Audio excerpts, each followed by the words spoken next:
Welcome to AP today. ముందుగా bulletin లో headlines చూద్దాం.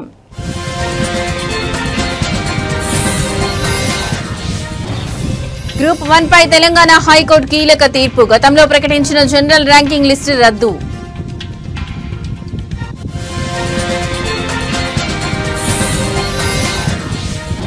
వైఎస్ వివేక హత్య కేసు విచారణ మరోసారి వాయిదా. అఫిడవిట్ దాఖలుకు సమయం కోరిన దర్యాప్తు సంస్థ సిబిఐ.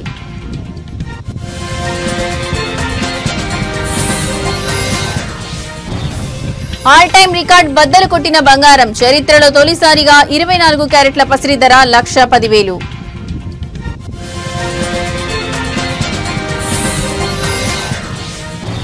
బంగాళాఖాతంలో ఉపరితల ఆవర్తనం. ఏపీ తెలంగాణలో 5 రోజుల పాటు వర్ష సూచన.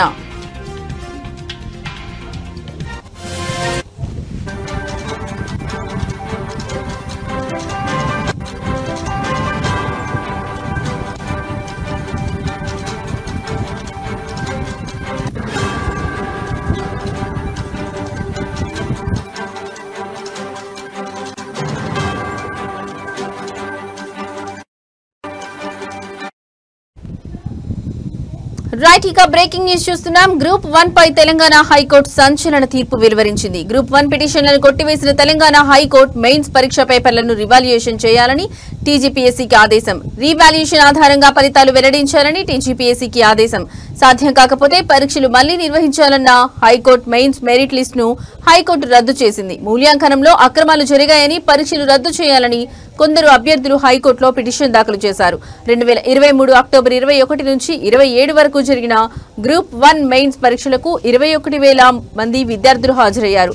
ఆ పరీక్షల ఫలితాలను టీజీపీఎస్సీ ఈ ఏడాది మార్చి 10న విడుదల చేసింది. ఈ ఫలితాల్లో అభ్యర్థులకు వచ్చిన మార్కులపై అనేక అనుమానాలు తలెత్తాయి.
పరీక్షల్లో జెల్ పెన్నులు వాడడం, కోటి మహిళా కాలేజీలో పరీక్ష రాసిన అభ్యర్థుల్లో ఎక్కువ మంది సెలెక్ట్ కావడం, తెలుగు మీడియం అభ్యర్థులు తక్కువగా ఎంపిక కావడం, కేవలం 2 సెంటర్ల నుంచే టాపర్లు ఉండడం తదితర అంశాలపై పలువురు అభ్యర్థులు కోర్టును ఆశ్రయించారు. పరీక్షలు రద్దు చేయొద్దని కోర్టులో పిటిషన్ వేసిన ఉద్యోగాలకు ఎంపికైన అభ్యర్థులు ఇప్పటికే ఇరువురు పిటిషన్ల వాదనలు విన్న న్యాయస్థానం ఇవాళ తెలంగాణ హైకోర్టు మెయిన్స్ పరీక్షలు మళ్లీ నిర్వహించాలని తుది తీర్పును వెల్లడించింది. 563 గ్రూప్ 1 పోస్టుల భర్తీకి నియామక పరీక్ష నిర్వహించిన టీజీపీఎస్సీ 10th మార్చిన మార్క్స్ ను అభ్యర్థుల లాగిన్ ఐడీలకు పంపించిన టీజీపీఎస్సీ వచ్చిన మార్కులపై అభ్యంతరాలు ఉంటే రీకౌంటింగ్ కి అవకాశం ఇచ్చిన సర్వీస్ కమిషన్, మార్చి 24 వరకు రీకౌంటింగ్ కి అవకాశం ఇచ్చిన సర్వీస్ కమిషన్, ఈ ఏడాది మార్చి 30న జనరల్ ర్యాంకింగ్ లిస్టు విడుదల చేసిన సర్వీస్ కమిషన్.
రైట్, ఇక మరో బ్రేకింగ్ న్యూస్ చూస్తున్నాం. రాష్ట్ర వ్యాప్తంగా తీవ్ర సంచలనం సృష్టించిన మాజీ మంత్రి వైఎస్ వివేకానందరెడ్డి హత్య కేసుకు సంబంధించిన విచారణను సుప్రీంకోర్టు మరోసారి వాయిదా వేసింది. ఈ కేసుకు సంబంధించి అఫిడవిట్ దాఖలు చేసేందుకు దర్యాప్తు సంస్థ సిబిఐ మరింత సమయం కోరడంతో తదుపరి విచారణను ఈ నెల 16వ తేదీకి వాయిదా వేస్తున్నట్లు జస్టిస్ ఎంఎం సుందరేష్ నేతృత్వంలోని ధర్మాసనం ప్రకటించింది.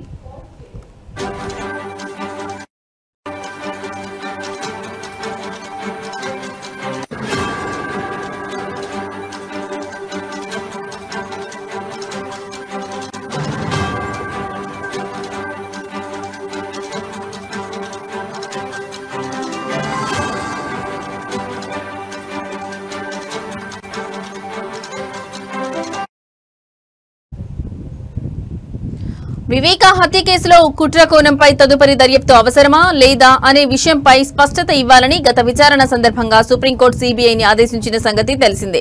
దీనిపై తమ వాదనలు వినిపించేందుకు సిద్దం కావాల్సి ఉందని సీబీఐ తరపున అదనపు సొలిసిటర్ జనరల్ ఎస్వీ రాజు కోర్టుకు విన్నవించారు.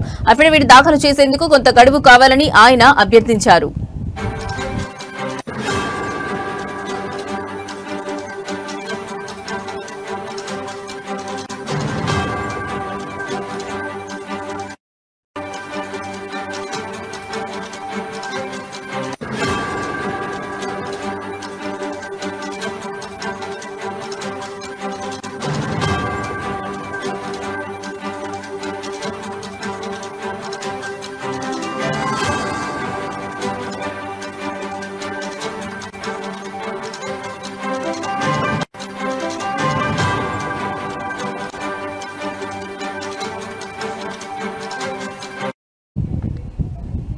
సీబీఐ చేసిన విజ్ఞప్తిని పరిగణలోకి తీసుకున్న ధర్మాసనం అందుకు అంగీకారం తెలుపుతూ విచారణను వాయిదా వేసింది. ఈ నెల 16న జరిగే విచారణలో సీబీఐ దాఖలు చేయబోయే అఫిడవిట్ కీలకం కానుంది.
రైట్, ఇక మరో బ్రేకింగ్ న్యూస్ చూస్తున్నాం. బంగారం ధరలు చరిత్రలో ఎన్నడూ లేనంత గరిష్ట స్థాయికి చేరాయి. పసిడి ప్రియులకు భారీ షాక్ ఇస్తూ ధరలు ఆకాశాన్నంటాయి. మంగళవారం ఒక్కరోజే భారీగా పెరిగి తులం స్వచ్ఛమైన బంగారం ధర ఏకంగా 1,10,000 మార్కును దాటి సరికొత్త రికార్డు సృష్టించింది.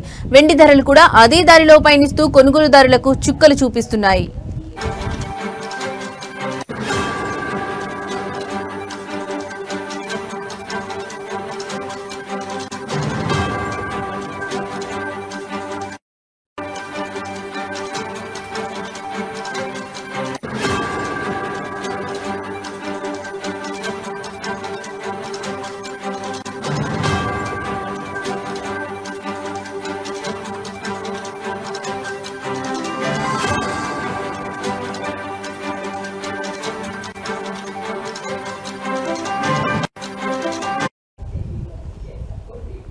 హైదరాబాద్ బులియన్ మార్కెట్ లో ఇవాళ 24 క్యారెట్ల స్వచ్ఛమైన బంగారం తులంపై 1360 పెరిగింది. దీంతో దాని ధర 1,10,290కి చేరింది. అదేవిధంగా 22 క్యారెట్ల ఆభరణాల బంగారం ధర తులంపై 1,250 పెరిగి 1,01,000 వద్ద ట్రేడ్ అవుతోంది. ఆంధ్రప్రదేశ్లోని విజయవాడ, విశాఖపట్నం మార్కెట్లలో కూడా ఇవే ధరలు కొనసాగుతున్నాయి. బంగారంతో పాటే వెండి ధరలు కూడా భగ్గుమన్నాయి.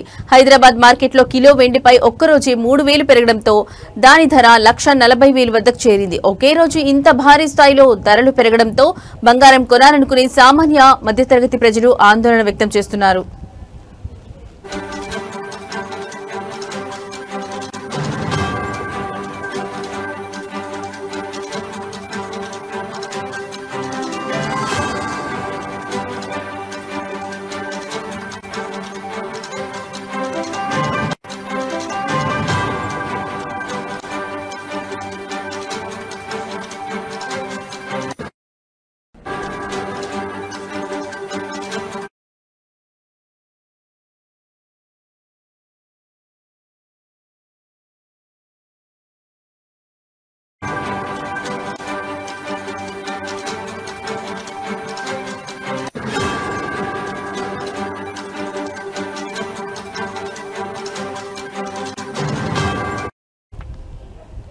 రైట్, ఇక మరో బ్రేకింగ్ న్యూస్ చూస్తున్నాం. తెలుగు రాష్ట్రాల ప్రజలకు హైదరాబాద్ వాతావరణ కేంద్రం కీలక హెచ్చరిక జారీ చేసింది.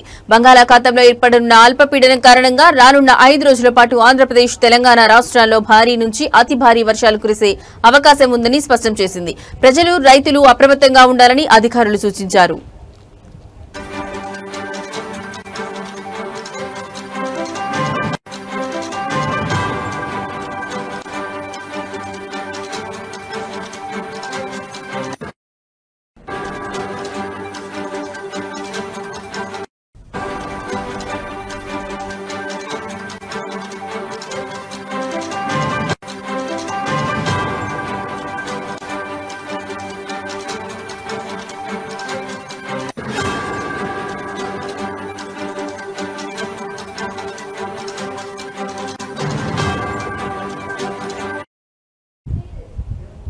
హైదరాబాద్ వాతావరణ కేంద్రం విడుదల చేసిన ప్రకటన ప్రకారం 13వ తేదీన బంగాళాఖాతంలో అల్పపీడనం ఏర్పడనుంది. ఈ వాతావరణ వ్యవస్థ ఆంధ్రప్రదేశ్, తెలంగాణ, ఒడిశా రాష్ట్రాల వైపుగా కదిలే అవకాశం ఉందని అధికారులు అంచనా వేస్తున్నారు. దీని ప్రభావంతో రేపటి నుంచి 15వ తేదీ వరకు తెలుగు రాష్ట్రాల్లోని అనేక ప్రాంతాల్లో విస్తారంగా వర్షాలు కురుస్తాయని తెలిపారు.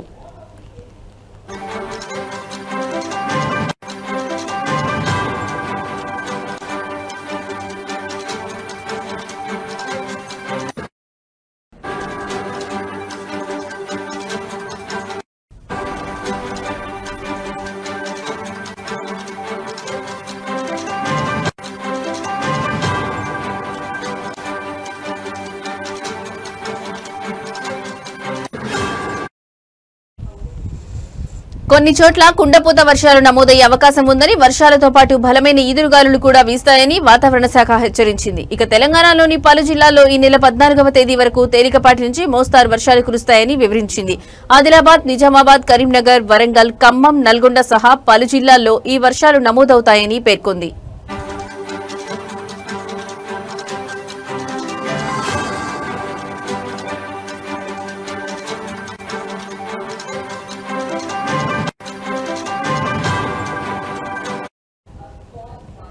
గడిచిన 24 గంటల వ్యవధిలో ఇప్పటికే వరంగల్, హనుమకొండ, ములుగు జిల్లాల్లో మోస్తరు వర్షపాతం నమోదైనట్లు అధికారులు వెల్లడించారు. వరంగల్లో అత్యధికంగా 5.92 సెంటీమీటర్ల వర్షం కురవగా కిల్లా వరంగల్లో 5.57 సెంటీమీటర్లు, గీసుకొండలో 4.50 సెంటీమీటర్ల వర్షపాతం రికార్డైంది.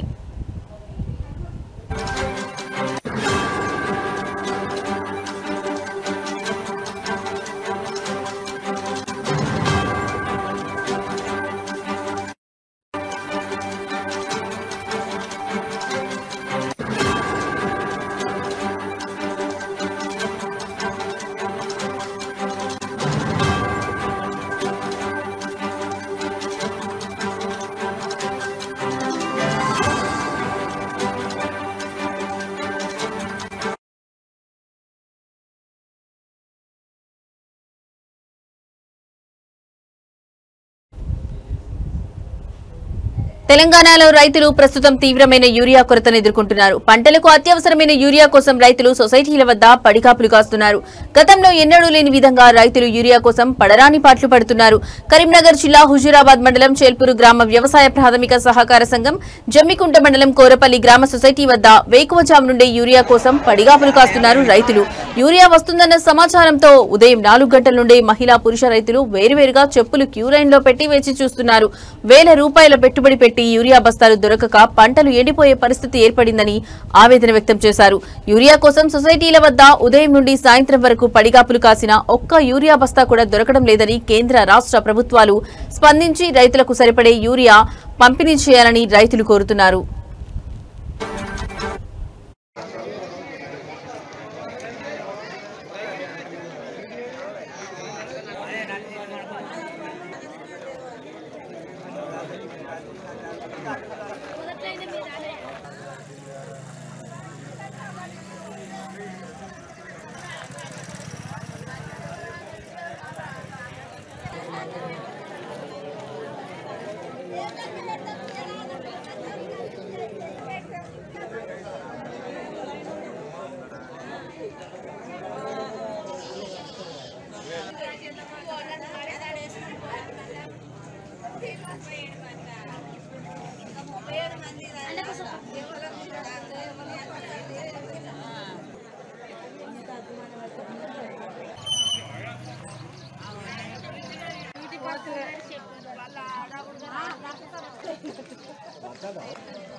తెలంగాణలో పెన్షన్ల పెంపు కోసం వికలాంగులు ఆందోళన చేపట్టారు. మెదక్ కలెక్టరేట్ ముందు జరిగిన ధర్నాలో వారు తమ డిమాండ్లను వినిపించారు.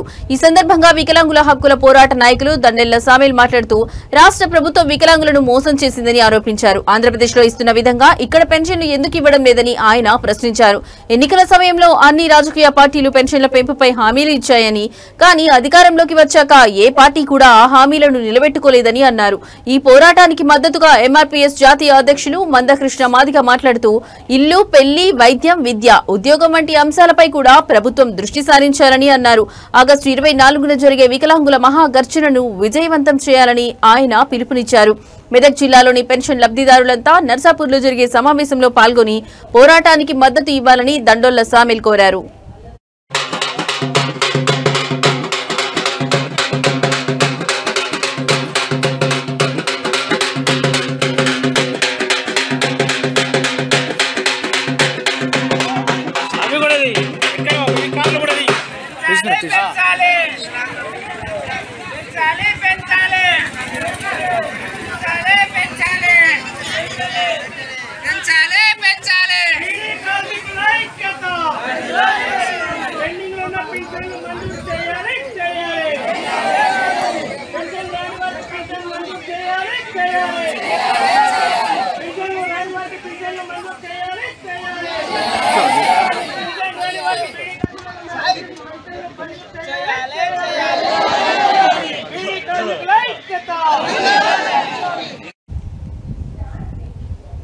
సంపూర్ణ అక్షరాస్యతతోనే దేశం అభివృద్ధి పథంలో దూసుకెళ్తుందన్నారు శ్రీకాకుళం ఎమ్మెల్యే గొండు శంకర్. శ్రీకాకుళం జిల్లా సింగుపురం జెడ్పీహెచ్ పాఠశాలలో 59వ అంతర్జాతీయ అక్షరాస్యత దినోత్సవం జరిగింది.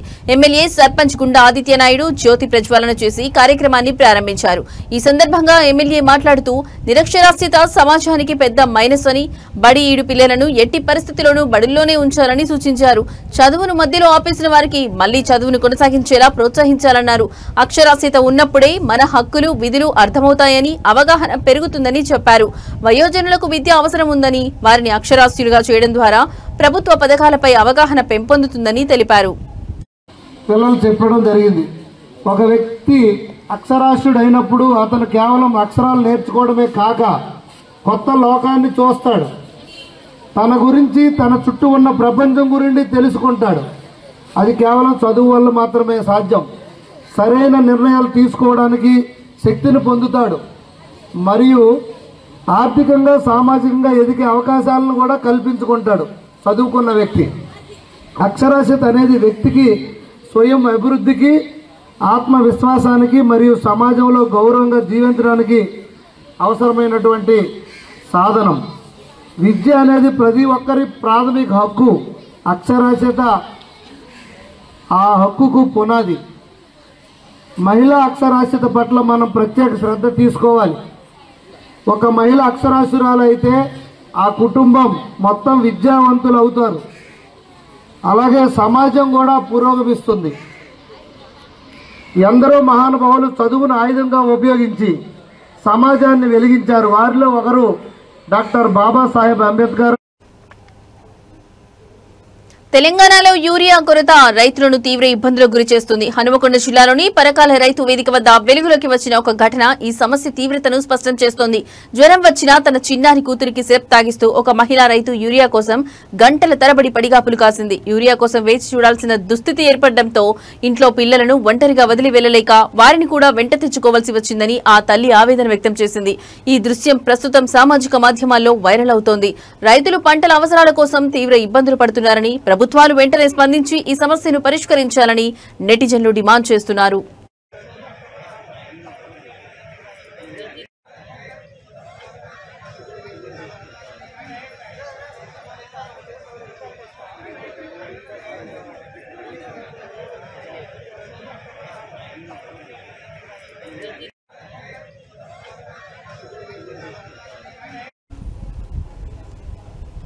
తెలంగాణ రాష్ట్రంలోని మల్కాజ్గిరి ఎమ్మెల్యే మల్లారెడ్డి ఈ రోజు కుటుంబ సమేతంగా శ్రీకాళహస్తీశ్వర స్వామి వారి ఆలయాన్ని దర్శించుకున్నారు. ఆలయానికి వచ్చిన మల్లారెడ్డి కుటుంబానికి ఆలయ అధికారులు ఘన స్వాగతం పలికారు. వారికి ప్రత్యేకంగా రాహుకేతు పూజ, అంతరాలయ దర్శనం మరియు వేదాశీర్వచనం ఏర్పాట్లు చేశారు. ఈ కార్యక్రమంలో ఆలయ ప్రోటోకాల్ ఏఈఓ మోహన్, పర్యవేక్షకులు నాగభూషణం, ఏపీఆర్ఓ రవి పాల్గొన్నారు. మల్లారెడ్డి కుటుంబ సభ్యులు ప్రత్యేక పూజల్లో పాల్గొని స్వామివారి ఆశీస్సులు పొందారు.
తిరుపతి జిల్లా రేణిగుంట మండలం కరకంబాడి పంచాయతీలో ఉన్న శ్రీ కరకంబాడి కట్టపుట్టాలమ్మ జాతర ఈ రోజు ఘనంగా జరిగింది. ఈ జాతరను ఆలయ కమిటీ, గ్రామ ప్రజలు కలిసి వైభవంగా నిర్వహించారు. ఉదయం అమ్మవారికి పాలు, పెరుగు, పన్నీరు, తేనె, పంచామృతం, పసుపు, కుంకుమలతో ప్రత్యేక అభిషేకాలు నిర్వహించారు. అమ్మవారిని ప్రత్యేక అలంకరణలో భక్తులకు దర్శన భాగ్యం కల్పించారు. భక్తులు పెద్ద సంఖ్యలో ఆలయానికి తరలివచ్చి అమ్మవారికి పొంగలు సమర్పించి మొక్కులు చెల్లించుకున్నారు. భక్తులకు ఎలాంటి అసౌకర్యం కలగకుండా మంచినీళ్లు, మజ్జిగ ప్యాకెట్లు పంపిణీ చేశారు.